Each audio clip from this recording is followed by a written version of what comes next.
Hello friends, welcome back to my channel learning time. Friends, हमने last video में दिसंबर 2018 के सीडीपी के 10 क्वेश्चन डिस्कस किए थे। अब हम इस वीडियो में नेक्स्ट 20 क्वेश्चंस को डिस्कस करते हैं। तो आइए शुरू करते हैं अपनी वीडियो। जैसे 11th क्वेश्चन है हमारा, बच्चे डैश को छोड़कर अन्य सभी के द्वारा लिंग भूमिकाएं ग्रहण करते हैं। लिंग भूमिकाएं होती हैं जिसमें बच्चे अपने जेंडर रोल्स के बारे में जानते हैं कि सोसाइटी में उनके मेल है, फीमेल है, बॉय गर्ल, उनकी क्या क्या रोल्स होते हैं। तो इनमें से 3 के द्वारा वो अपनी भूमिकाओं को पहचानते हैं, पर एक के द्वारा नहीं। तो वो कौन सा है, हमें यही बताना है। जो पहला ऑप्शन है मीडिया। मीडिया के थ्रू तो पता लगता है ये जेंडर रोल्स के बारे में। समाजीकरण होता है हमारा, तब भी हमें पता लगता है। तीसरा है संस्कृति, यानी कल्चर से भी हमें अपने जेंडर रोल्स के बारे में पता लगता है। फोर्थ है ट्यूशन। ट्यूशन से कोई जेंडर रोल्स के बारे में पता नहीं लगता है। तो इसका करेक्ट ऑप्शन होगा ट्यूशन। हम चलते हैं नेक्स्ट क्वेश्चन की ओर। नेक्स्ट क्वेश्चन है हमारा 12th क्वेश्चन। मानकीकृत परीक्षणों की आलोचनाओं में से एक यह है कि, मतलब मानकीकृत जो होते हैं हमारे स्टैंडर्ड टेस्ट, उनकी कुछ खासियत होती है और कुछ उनकी आलोचनाएं भी होती हैं। तो हमें आलोचना इनमें से बतानी है। पहला है, वे मुख्य रूप से मुख्य धारा की संस्कृति का प्रतिनिधित्व करते हैं और इसलिए पक्षपाती हैं। यानी कि जो ऐसे टेस्ट होते हैं, जो स्टैंडर्ड टेस्ट होते हैं, वो मतलब मुख्य धारा की संस्कृति का, यानी कि जो जो हमारी संस्कृति मुख्य धारा में है उनका ही प्रतिनिधित्व करते हैं, उनके बारे में ही बताते हैं, इसलिए वो पक्षपाती हैं। तो ये करेक्ट ऑप्शन है। दूसरा है, उनकी भाषा को समझना मुश्किल है। नहीं, ऐसा तो नहीं है, भाषा हम आसानी से समझ सकते हैं। तीसरा है, परीक्षण बड़ी आबादी पर लागू नहीं किए जा सकते हैं। ये बड़ी आबादी पर आसानी से लागू किए जा सकते हैं। ऑब्जेक्टिव अगर टेस्ट आप रखोगे तो वो आसानी से लागू हो जाएंगे। वे बच्चे की क्षमता की स्पष्ट तस्वीर नहीं देते हैं। मानकीकृत परीक्षण हैं तो बच्चे की क्षमता की स्पष्ट तस्वीर देंगे। तो इसका करेक्ट ऑप्शन होगा ऑप्शन नंबर 1। चलिए अब चलते हैं नेक्स्ट क्वेश्चन की ओर। हमारा 13th क्वेश्चन है, एकाधिक बुद्धिमानी का सिद्धांत कहता है। एकाधिक बुद्धिमानी मतलब मल्टीपल इंटेलिजेंस, यानी कि जिस ऐसा इंटेलिजेंस के अंदर और भी कई इंटेलिजेंस आ जाते हैं, खेल के, पढ़ाई के, सिंगिंग, डांसिंग, ये सारे इंटेलिजेंस आ जाते हैं उनके अंदर। तो उनका सिद्धांत क्या कहता है, वो ऑप्शन हमें ढूंढना है। तो जैसे पहला हो गया, बुद्धि तेज़ी से बढ़ाई जा सकती है, ऐसा तो नहीं है। दूसरा है, बुद्धि कई प्रकार की हो सकती है, ये भी नहीं है। हाँ, दूसरा में देखो, बुद्धि कई प्रकार की हो सकती है, intelligence can be of several kinds. तो इसके लिए आंसर 13 का option number 2 is the correct option. चलते नेक्स्ट क्वेश्चन की ओर। हमारा 14th क्वेश्चन है, शिक्षक सीखने के लिए मूल्यांकन और सीखने के मूल्यांकन दोनों का उपयोग कर सकते हैं। यानी कि देखो, सीखने के लिए, यानी कि हमें अभी सीखना स्टार्ट करते हैं, उससे पहले हम असेसमेंट करते हैं बच्चों का, तो इसलिए बच्चों को रेडी कर रहे हैं। और एक होता है सीखने का मूल्यांकन, यानी कि बच्चे ने क्या सीखा है उसका मूल्यांकन करना। तो इसके लिए टीचर किस लिए उपयोग कर सकते हैं इन दोनों टेस्ट का, बच्चे की प्रगति और उपलब्धि स्तर को जानने में। तो इसका करेक्ट ऑप्शन यही होगा कि उनकी उपलब्धि, यानी कि अचीवमेंट लेवल को ही तो जानना है। इन टेस्ट के थ्रू हम उनके अचीवमेंट लेवल को ही जानेंगे। तो इसका करेक्ट ऑप्शन हो जाएगा ऑप्शन नंबर 1। क्वेश्चन नंबर 15 है हमारा, निम्नलिखित में से कौन सा सतत और व्यापक मूल्यांकन से संबंधित नहीं है। यानी कि सतत और व्यापक मूल्यांकन क्या होता है, एक तो मूल्यांकन को सतत यानी कॉन्टिन्यूसली करते रहना, और व्यापक मूल्यांकन का मतलब होता है कि बच्चे की एकेडमिक लेवल के साथ साथ उसके को करिकुलर एक्टिविटीज़ में भी उसका पार्टिसिपेशन है या नहीं, उसका भी असेसमेंट करना। तो इसमें से वो सारे ऑप्शन ठीक हैं, बस एक ऑप्शन नहीं है जो सीसीई का से संबंधित नहीं है, वो हमें बताना है। तो पहला ऑप्शन है, इसे भारत के शिक्षा के अधिकार अधिनियम द्वारा अनिवार्य किया गया है। हाँ, बिल्कुल किया गया है। सेकंड है, यह शिक्षण अधिगम प्रक्रिया का एक अभिन्न अंग है। हाँ, बिल्कुल है, ये भी है। यह विभिन्न शिक्षा क्षेत्रों में बच्चे की उपलब्धि पर केंद्रित है। हाँ उपलब्धि पर केंद्रित होते हैं। यह बच्चों को धीमे, खराब या बुद्धिमान के रूप में चिन्हित करने में उपयोगी होता है।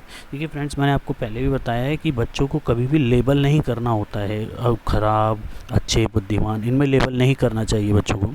तो इसके लिए इसका ऑप्शन नंबर 4 करेक्ट होगा। नेक्स्ट क्वेश्चन की ओर चलते हैं। 16th क्वेश्चन, बच्चों में प्रतिभाशालिता डैश के कारण हो सकती है। आनुवांशिकता और वातावरण के बीच एक अंतःक्रिया, एक संसाधन समृद्ध वातावरण, तीसरा सफल माता पिता, चौथा एक अनुशासित दिनचर्या। तो जो बच्चों में प्रतिभाशालिता किस कारण हो सकती है, एक तो आनुवांशिकता और वातावरण के बीच एक अंतःक्रिया। मतलब बच्चों को आनुवांशिकता यानी पेरेंट्स से ही उनको कुछ एबिलिटीज़ मिल गई हैं, और वातावरण में मतलब कि अपने एनवायरनमेंट में वो रहता है तो उससे भी उसको कुछ उसकी प्रतिभाशालिता निखरती है। तो इसका मतलब option number 1 is the correct. Next question है क्वेश्चन नंबर 17। सामाजिक आर्थिक रूप से वंचित पृष्ठभूमि से आने वाले बच्चों को कक्षा के माहौल की आवश्यकता होती है। यानी कि ऐसे बच्चे आ रहे हैं जो सामाजिक आर्थिक रूप से वंचित हैं, तो उनको कक्षा में आते हैं तो उन्हें किस चीज़ की आवश्यकता होती है। उन्हें अच्छा व्यवहार सिखाता है स्कूल, उनके सांस्कृतिक और भाषाई ज्ञान को महत्व देता है तथा उनका उपयोग करता है, उनकी भाषा के उपयोग को हतोत्साहित करता है। हतोत्साहित क्यों करेंगे भाई, ये स्कूल ऐसी जगह तो नहीं है हतोत्साहित करें। 4th है, बच्चों को उनकी क्षमताओं के आधार पर वर्गीकृत करना तो गलत है, मैंने पहले ही बताया आपको।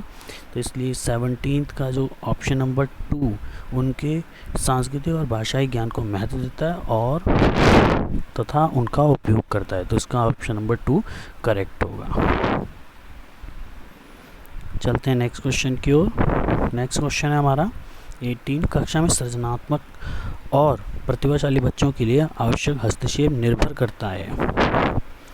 भाई जो सृजनात्मक प्रतिभाशाली बच्चे हैं उनके लिए क्या आवश्यक चीज़ें हैं, तो शिक्षक द्वारा अनुकूलित और प्रेरक निर्देशन तरीकों के उपयोग पर, उन्हें अतिरिक्त समय दिए जाने पर, उनके प्रति स्नेही होने के नाते पर, उन्हें अन्य बच्चों को पढ़ाने की जिम्मेदारी देने पर। तो इसमें करेक्ट आंसर होना चाहिए शिक्षक द्वारा अनुकूलित और प्रेरक निर्देशन तरीकों के उपयोग पर। यानी कि उनको एक तो प्रेरक, एक मोटिवेशनल उनको अनुदेशन देना चाहिए। तो इसका आंसर होगा 1st।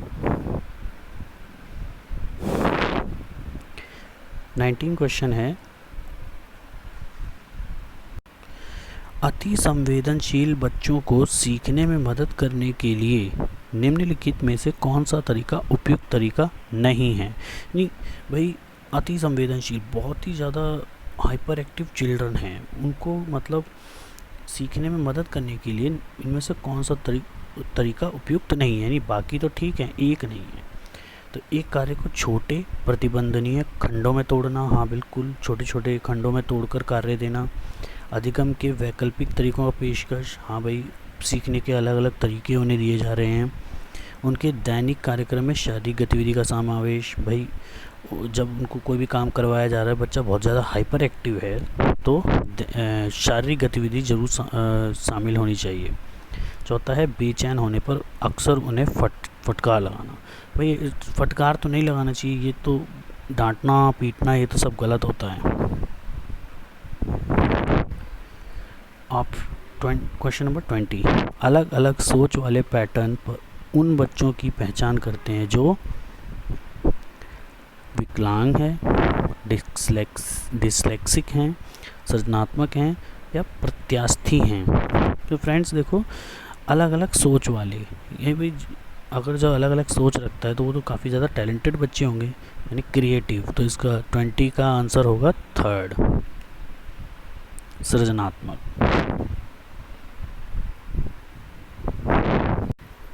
फ्रेंड्स हमारा क्वेश्चन नंबर 21 है, निम्नलिखित में से कौन सा शिक्षक द्वारा कक्षा में बच्चों के लिए समस्या हल करने के तरीकों का वर्णन नहीं कर सकता।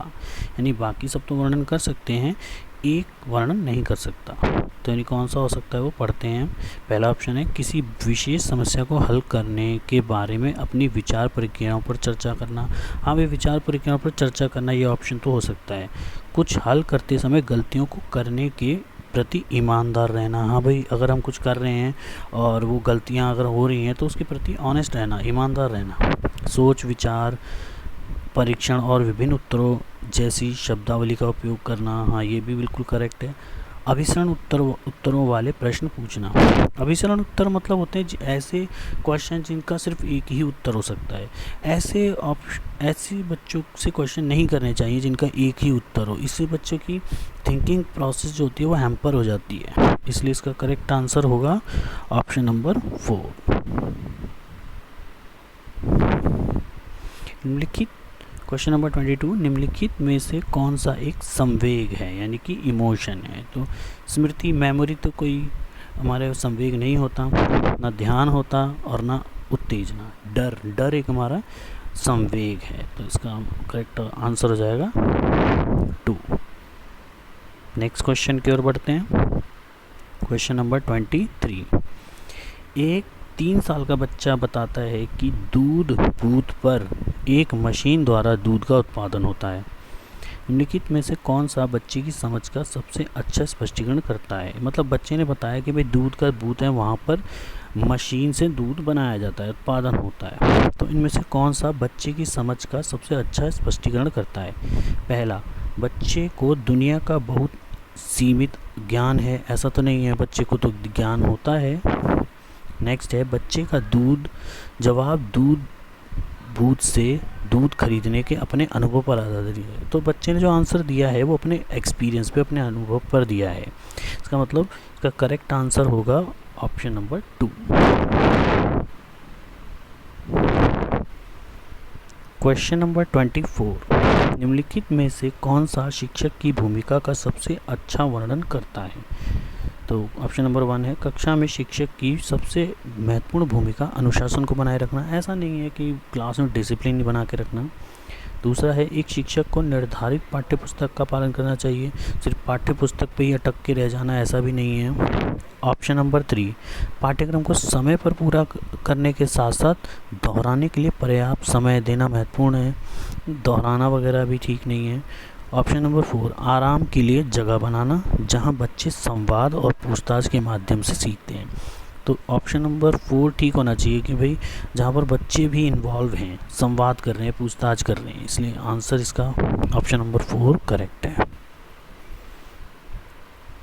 क्वेश्चन नंबर 25, निम्नलिखित में से कौन सी कक्षा समृद्ध शिक्षा को प्रोत्साहित करती है। कक्षा समृद्ध शिक्षा को प्रोत्साहित करती है वह कक्षा जिसमें प्रदर्शित विभिन्न प्रकार की सामग्री बच्चों की पहुंच से परे हो, ताकि सामग्री लंबे समय तक चली रहे। अब ऐसी कक्षा कहाँ से समृद्ध होगी जिसमें सामग्री बच्चों की पहुंच से ही दूर हो। तो ऑप्शन नंबर 1 गलत है। ऑप्शन नंबर 2, वह कक्षा जिसमें खुली गतिविधि कोने हों और विभिन्न प्रकार के बाल साहित्य खुली ताक यानी शेल्फ में रखें जो दिन के किसी भी समय प्राप्त किया जा सकते हैं। अब ये वाला ठीक होना चाहिए भाई, जहाँ पे बाल साहित्य की जो किताबें हैं रखी हों और किसी भी समय इस्तेमाल किया जा सकें। तो option number 2 is the correct.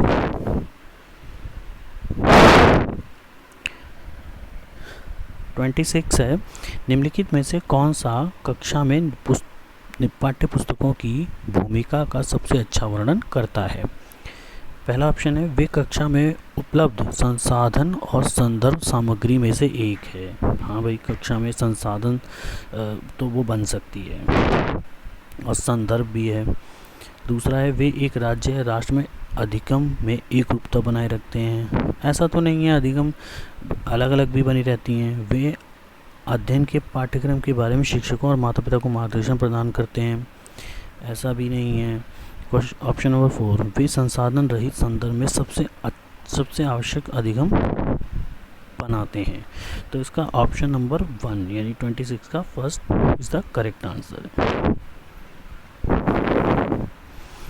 27, NCF 2005 राष्ट्रीय पाठ्यचर्या फ्रेमवर्क 2005 ने अपनी समझ डैश से प्राप्त की। तो जो यानी NCF 2005 की जब भी बात आती है तो ये रचनावाद इसका आंसर हमेशा करेक्ट होता है, कंस्ट्रक्टिविज्म।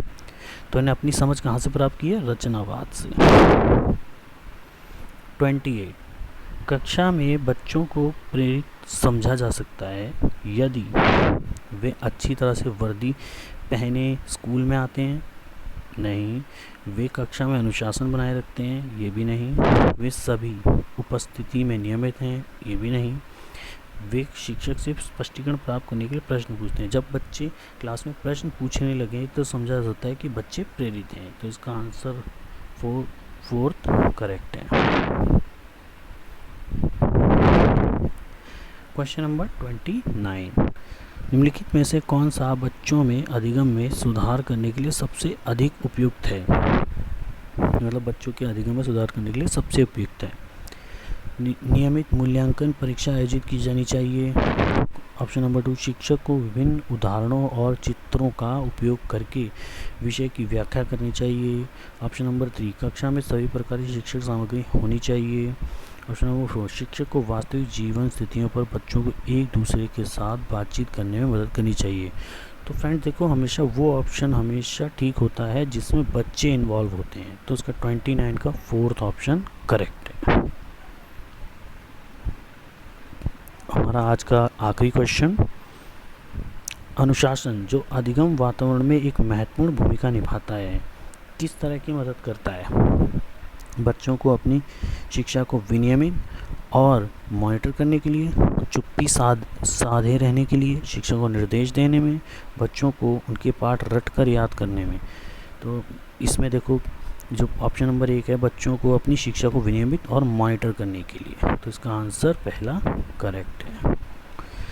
तो फ्रेंड्स ये थे हमारे आज 20 क्वेश्चंस। आपको कैसे लगे कमेंट सेक्शन में ज़रूर बताएं और इस वीडियो को लाइक ज़रूर करें और शेयर भी करें। Thanks for watching.